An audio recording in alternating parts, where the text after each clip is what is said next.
BNP আবারও ক্ষমতায় আসলে দেশে রক্তের বন্যা বয়ে যাবে বলে মন্তব্য করেছেন আওয়ামী লীগের সাধারণ সম্পাদক ওবায়দুল কাদের।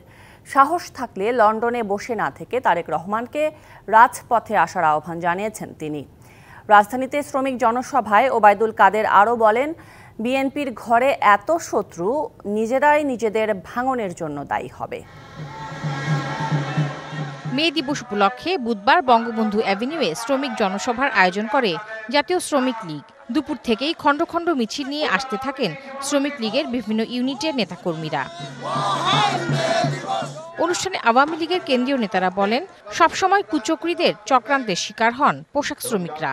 এ সময় বিভেদ ভুলে দলকে শক্তিশালী করার আহ্বান জানান তারা। আমার শ্রমিক ভাইদেরকে আহ্বান জানাবো, আপনারা আস্থা রাখুন, শেখ হাসিনার প্রতি আস্থা রাখুন। বাংলাদেশ আওয়ামী লীগের আমাদের যত কর্মসূচি সফল করার জন্য শ্রমিক লীগ অগ্রণী ভূমিকা পালন করত। বিএনপি ক্ষমতায় আসলে তা দেশের জন্য বিপর্যয় হবে মনে করেন আওয়ামী লীগ সাধারণ সম্পাদক।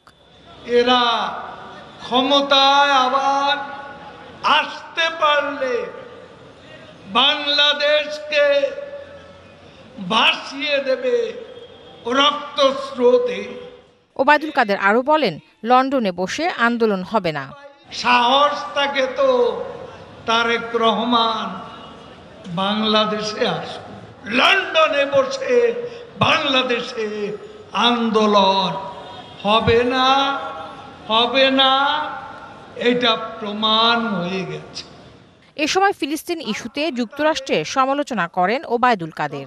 ভাবতে অবাক লাগে, এই দেশ নাকি গণতন্ত্রের প্রবক্তা।